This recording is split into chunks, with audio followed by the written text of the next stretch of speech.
കൂട്ടുകാർക്ക് നല്ലൊരു രാത്രി ആശംസിച്ചുകൊണ്ട് മാമ്പഴത്തിന്റെ പുതിയ വീഡിയോയിലേക്ക് സ്വാഗതം. നമുക്ക് നേരെ ബാലിന്റെ ഗോമതിയുടെയും നാളത്തെ നല്ലൊരു പ്രൊമോ വിശേഷം കണ്ടാലോ. അങ്ങനെ ഇന്നത്തെ വിശേഷത്തെ നമ്മൾ കണ്ടു. അനന്തനെ അച്യുതനെ എല്ലാരും വെല്ലുവിളിച്ച് ദേവമംഗലത്തേക്ക് കയറി പോകാൻ തുടങ്ങാണ് ആര്യനും മിത്രൻ.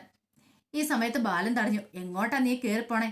ഇതെന്റെ വീടാ, ഇങ്ങോട്ട് കാലെടുത്ത് വെക്കാൻ ഞാൻ സമ്മതിക്കില്ലെന്ന് പറയാം. അച്ഛൻ എന്നോട് ക്ഷമിക്കണം, ഞങ്ങൾ അനുഗ്രഹിക്കണം എന്ന് പറയണം. അനുഗ്രഹിക്കണം, എന്നാൽ ഈ ചതി ഞങ്ങളോട് വേണ്ടായിരുന്നടാ. ഒന്നുമില്ലേലും എന്നെക്കാളും കൂടുതലായിട്ട് നിന്നെ സ്നേഹിക്കുന്ന നിന്റെ അമ്മ, നിന്റെ അമ്മയോട് നീ ഒരു വാക്കെങ്കിലും പറഞ്ഞോ? നീ എന്താ പറഞ്ഞേ? നിനക്ക് യൂണിവേഴ്സിറ്റി പോകാനുണ്ട്, അവിടെ പോകാനുണ്ട്, ഇവിടെ പോകാനുണ്ടെന്നൊക്കെ പറഞ്ഞില്ലേ ഇറങ്ങിയത്. അപ്പം ഇവളെ വിവാഹം കഴിക്കാനായിരുന്നോടാ നീ പോയെന്ന് ചോദിക്കുക. പെട്ടെന്ന് മീനാക്ഷിയും ഗോമതി അങ്ങോട്ട് ഇറങ്ങി വരുവാണ്. മീനാക്ഷിക്കും ഗോമതിക്കും മനസ്സിലായി പണി പാളിപ്പോയെന്ന്. ഇനി എന്ത് ചെയ്യണം എന്നറിയത്തില്ല. പെട്ടെന്ന് ബാലൻ ഗോമതിക്ക് നേരെ തിരിഞ്ഞു. സത്യം പറ ഗോമതി, നിനക്ക് ഇതിനെക്കുറിച്ചൊക്കെ അറിയാമായിരുന്നു എന്ന് ചോദിക്കുക. അല്ല, ഗുരുവായൂർ വെച്ച മിത്ര ഇവനോടൊപ്പം ഉണ്ടായിരുന്നു ചോദിക്കും. അല്ല, അത് പിന്നെ ഞാൻ ബാലേട്ട ആകെപ്പാട്ട് പതറിച്ചുണ്ടാവോ? മീനാക്ഷി പെട്ടെന്ന് ആടി കയറി പറഞ്ഞു. ഇല്ലച്ചാ, ഇല്ലായിരുന്നു, ഞങ്ങൾ ആരിനെ കണ്ടിട്ടുകൂടി ഇല്ലെന്ന് പറയണം. അപ്പോഴാണ് ശരിക്കും പറഞ്ഞത് ഗോമതിക്കൊരു സമാധാനമായത്. ഈ സമയം ബാലൻ വിളിച്ച് കാര്യം ഞാൻ പറഞ്ഞേക്കാം, ഇങ്ങോട്ട് ഇവിടെ ഇങ്ങോട്ട് കയറാൻ ഞാൻ സമ്മതിക്കില്ലെന്ന് പറയാ. എല്ലാ പ്രശ്നങ്ങളും തീർന്ന് ഒരു വിധത്തിൽ രണ്ട് കുടുംബങ്ങളും തമ്മിൽ ഒന്നിച്ചിരിക്കുമായിരുന്നു. അവർക്ക് എത്രമാത്രം വേദനകളും വിഷമങ്ങളും ഉണ്ടായെന്നറിയാവോ? ആ സമയത്താണ് നീ ഇങ്ങനത്തെ ഒരു പരിപാടിയും കൂടെ കാണിച്ചതെന്ന് പറയാം. ഈ സമയം ആരും പറയാൻ എന്നോട് ക്ഷമിക്കച്ചാ എന്ന് പറയണ. നിന്നോട് ക്ഷമിക്കാനാ? നീ നിന്റെ മൂത്ത ആനന്ദിക്കുന്ന അറിയാലോ. ആകാശ് ഇങ്ങനെ ഒരു പണി ചെയ്തു. നിന്റെ എനിക്ക് എത്രമാത്രം പ്രതീക്ഷ ഉണ്ടായിരുന്നറിയോ? പഠിപ്പിച്ച് ഒരു കളക്ടർ ആക്കണം എന്നൊക്കെയാണ് എന്റെ ആഗ്രഹം. എല്ലാ ആഗ്രഹം തകർത്ത് കളഞ്ഞില്ലേ ഒരു നിമിഷം കൊണ്ട്? നീ കുടുംബത്തെക്കുറിച്ച് ആലോചിച്ചോ? നിന്റെ അമ്മേനെ കുറിച്ച്, എന്നെ കുറിച്ച്? നാളെ നാട്ടുകാരുടെ മുന്നേ ഞാൻ എങ്ങനെ നോക്കും? അതിനേക്കാൾ ഉപരി ഇതേ അവിടെ തന്നെ അവരെത്രമാത്രം വിഷമിച്ചിട്ടുണ്ടായിരിക്കും. അവരുടെയൊക്കെ മുന്നിൽ തലയെടുപ്പോട് കൂടി എത്ര സമയം ഞാൻ നിന്നേ. പക്ഷെ ഇനി എനിക്ക് അങ്ങനെ നിൽക്കാൻ പറ്റില്ല. എന്റെ മകൻ അത്രയും വലിയ തെറ്റല്ല ചെയ്തേന്ന് ചോദിക്കുക. ആര്യം പറഞ്ഞു. അച്ഛാ, ഇങ്ങനെയൊന്നും പറയരുത്, അങ്ങനെയൊക്കെ സംഭവിച്ചു പോയെന്ന് പറയാ. പെട്ടെന്ന് ഗോമതി വന്നിട്ട് പറഞ്ഞു. എന്താ ബാലേട്ടാ, അവരിങ്ങനെ പുറത്ത് എടുത്തല്ലോ. ഒരു പക്ഷേങ്കിൽ നമ്മൾ കൃഷ്ണമംഗലമായിട്ട് നല്ല അടുപ്പത്തിലായിരുന്നെങ്കിൽ ഉറപ്പായിട്ടും മിത്രമോൾ ആര്യന്റെ ഭാര്യയായിട്ട് ഇങ്ങോട്ട് വരണ്ടല്ലേ. അപ്പൊ അതുകൊണ്ട് ഒരു കാരണവശാലും അങ്ങനെയൊന്നും പറയില്ലെന്ന് പറയാം. ചേട്ടൻ ബാലൻ പറഞ്ഞു. അങ്ങനെയാണോ ഇപ്പം? ആ അവസ്ഥയാണോ എന്ന് ചോദിക്കുക. ഇവരെപ്പോഴും നോക്കിയാൽ ശത്രുക്കളെ പോലെ ആയിരുന്നല്ലോ, അപ്പൊ ഇവരുടെ എല്ലാ അഭിനയമായിരുന്നല്ലേ എന്ന് ചോദിക്കുക. ഇതൊക്കെ കണ്ടും കേട്ടും ആകാശം ആനന്ദൊക്കെ എന്ത് ചെയ്യണം എന്നറിയാലോ കണ്ണും പിഴിഞ്ഞിങ്ങനെ നിൽക്കുകയാണ്. അവർക്കും ഇത്ര സമയം എന്താ നടക്കണമെന്ന് പോലും അറിയത്തില്ല. കാരണം ഇതുപോലെ ഒരു കാര്യം ഒരിക്കലും ആരും ചെയ്യുന്ന ആ ഒരു പ്രതീക്ഷയില്ല. മിത്രയായിട്ട് എപ്പോഴും അവർ അടിയും വഴക്കും ആണല്ലോ.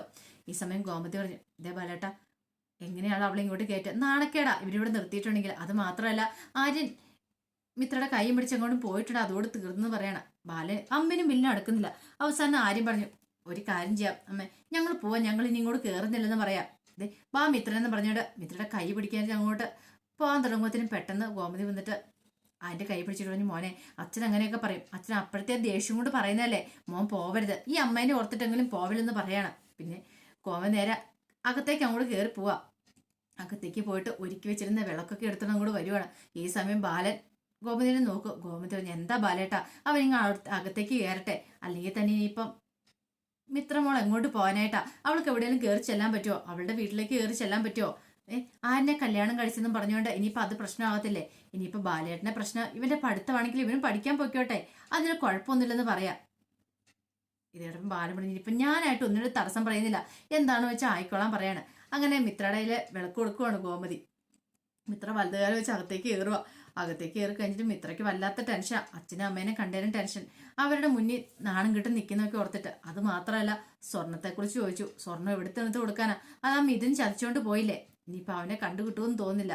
അങ്ങനെ പൂജാമുറി പോയി വിളക്ക് വെച്ചിട്ട് മിത്ര മനോരുമിന്ന് പ്രാർത്ഥിക്കുക. എൻ്റെ ഭഗവാനെ, താൻ കാരണം ഇപ്പം ആരുടെ ജീവിതവും കൂടെ തകർന്നിരിക്കുന്നു. എല്ലാവരുടെ മുന്നിൽ നാണം കെട്ട് തല കുണിച്ച് നിൽക്കുകയാണ്. പിന്നീട് ബാലൻ ആകെപ്പാടെ അസ്വസ്ഥനായിട്ട് മുറിയിലേക്ക് അങ്ങോട്ട് കയറി പോവാ. ഈ സമയത്ത് ഗോമതിയുടെ അടുത്ത് വന്ന് മീനാക്ഷി പറഞ്ഞു. അമ്മേ, കാര്യങ്ങളൊക്കെ ഓക്കെ അല്ലേ നിൽക്കും? ഓക്കെ ആയി മോളെ, പക്ഷെ ബാലേട്ടൻ അതൊന്നും കുഴപ്പമില്ല, അച്ഛനോട് നമുക്ക് എല്ലാവർക്കും പോയി സംസാരിക്കാന്ന് പറയണം.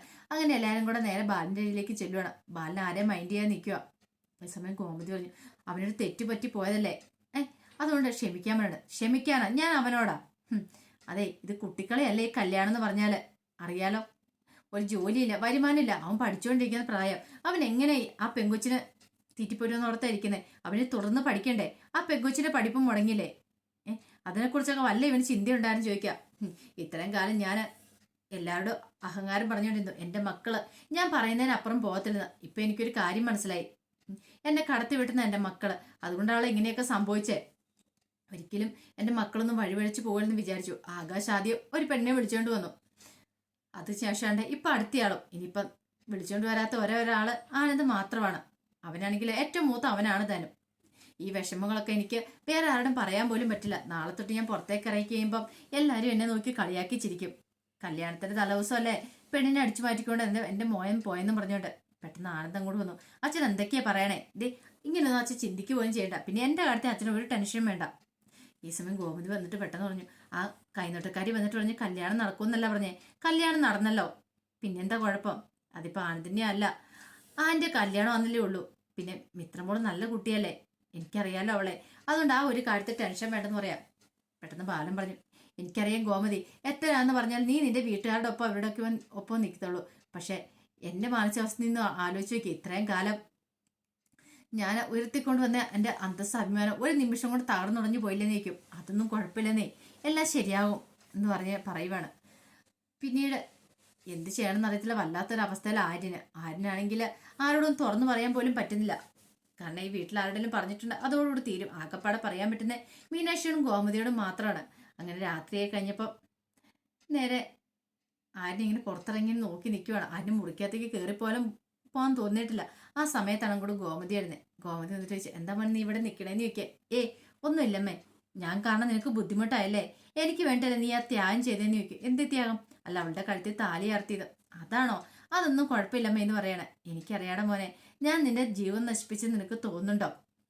നിന്റെ പഠിത്തം, അതുപോലെ നിനക്ക് ഒത്തിരി സ്വപ്നങ്ങളുണ്ടായിരുന്നു. ഇത് കേട്ട ആര്യം പറഞ്ഞു, ശരിയാ, എനിക്ക് സ്വപ്നങ്ങളുണ്ടായിരുന്നു. പഠിത്തം മാത്രമല്ല, പഠിച്ചൊരു ജോലി വായിക്കുന്നതിനുപരി എനിക്കൊരു മ്യൂസീഷ്യൻ ആകണം എന്നായിരുന്നു എൻ്റെ ആഗ്രഹം. ആ ആഗ്രഹം നിറവേറ്റാൻ വേണ്ടിയിട്ടാ. പക്ഷെ ഇനിയിപ്പോൾ അത് നടക്കുമെന്ന് തോന്നുന്നില്ല. അതെന്താ നടന്നാല് ഒരു കുഴപ്പവും സംഭവിക്കത്തില്ല. ഞാനായിട്ടുണ്ടായ പ്രശ്നങ്ങളല്ലേ, ഞാൻ തന്നെ അതിന് പരിഹാരം കണ്ടെത്തിക്കോളാന്ന് പറയണം. ഇത് കേട്ടതും ആര്യം പറഞ്ഞു, ഇനിയിപ്പം ഞാൻ എല്ലാവരുടെ മുന്നിൽ നാളെ എങ്ങനെ മുഖത്ത് നോക്കും, ആ ഒരു ചിന്ത എനിക്കുണ്ട്. പക്ഷേങ്കിൽ മിത്രയുടെ ജീവിതം തകർന്നു പോയില്ലേ അമ്മേ? അമ്മ കാണാൻ എൻ്റെ മിത്രൻ 2 ജീവിതങ്ങളും തകർന്നു പോയെന്ന് പറയാം. പെട്ടെന്ന് ഗോമതി, ഇങ്ങനെയൊന്നും പറയരുത്, നിന്റെ മുറപ്പെണ്ണല്ലടാ അവള്. എത്രയാന്ന് പറഞ്ഞാലും വിരിച്ചല്ലേ നടക്കുള്ളൂ. ദൈവത്തിന്റെ അനുഗ്രഹം ഇങ്ങനെ തന്നെയായിരുന്നു. അല്ലെങ്കിൽ അതെ, അവിടെ ചെന്ന് കഴിഞ്ഞപ്പോൾ ആ നന്ദനോട് പറഞ്ഞ കല്യാണത്തെക്കുറിച്ച്, മിത്രയുടെ കല്യാണം കൂടാൻ പറ്റുന്ന അതുപോലെ തന്നെ നടന്നില്ലേന്ന് ചോദിക്കുക. അതുകൊണ്ട് ഗുരുവായൂരപ്പൻ അനുഗ്രഹിച്ചു തന്നാണ് മിത്രനെ നിനക്ക്. നീ അവളെ പൊന്നുപോലെ നോക്കണം, നല്ലൊരു കുടുംബജീവിതം നയിക്കണം. അതാണ് എനിക്കിപ്പോൾ പറയാനുള്ളതെന്ന് പറയാണ്. പിന്നീട് ഗോമതി അങ്ങോട്ട് പോവാ. ഈ സമയം ആര്യന് എന്ത് ചെയ്യണമെന്ന് അറിയത്തില്ല. വല്ലാത്തൊരവസ്ഥയിൽ ആര്യന് സ്വപ്നത്തിൽ പോലും പ്രതീക്ഷ കാര്യമില്ല. ആജന്മ ശത്രു അവളെ കല്യാണം കഴിക്കേണ്ടി വരുമെന്ന്. ഇനി തങ്ങളുടെ ജീവിതം എങ്ങനെയായി തീരുമെന്നുള്ള കാര്യമൊക്കെ ആര്യന് മനസ്സിലായി. കാരണം രണ്ടുപേരും കൂടെ അടിച്ചു പിരിയത്തുള്ളൂ. പക്ഷെ ആ സമയത്ത് നാണം കിടാൻ പോകുന്ന 2 കുടുംബക്കാർ ഒരുമിച്ച് നാണം കിടും. അതൊക്കെ വല്ലാത്തൊരു വിഷമവും ടെൻഷനൊക്കെ ഉണ്ട്. ഈ സമയത്ത് മിത്രം മുറിയിൽ ഇങ്ങനെ ആലോചിക്കുക. അച്ഛനും അമ്മയും വന്ന് കയ്യെ പിടിച്ച് അങ്ങോട്ട് ചെല്ലാൻ പറഞ്ഞു നോക്കിയ കാര്യങ്ങൾ അതൊക്കെ ഓർത്ത് കഴിഞ്ഞപ്പോൾ മിത്രയ്ക്ക് എന്ത് ചെയ്യണമെന്ന് അറിയത്തില്ലാത്ത വല്ലാത്തൊരവസ്ഥയാണ്. അപ്പോൾ അതിന്റെ വിശേഷങ്ങളൊക്കെയാണ് നാളെ നമ്മൾ കാണാൻ പോകുന്നത്. ആ വിശേഷങ്ങൾക്കായി നമുക്ക് എല്ലാവർക്കും കാത്തിരിക്കാം കേട്ടോ. ഒരിക്കൽ കൂടി എല്ലാവർക്കും നല്ലൊരു ദിവസം ആശംസിച്ചു നിർത്തുന്നു. നന്ദി.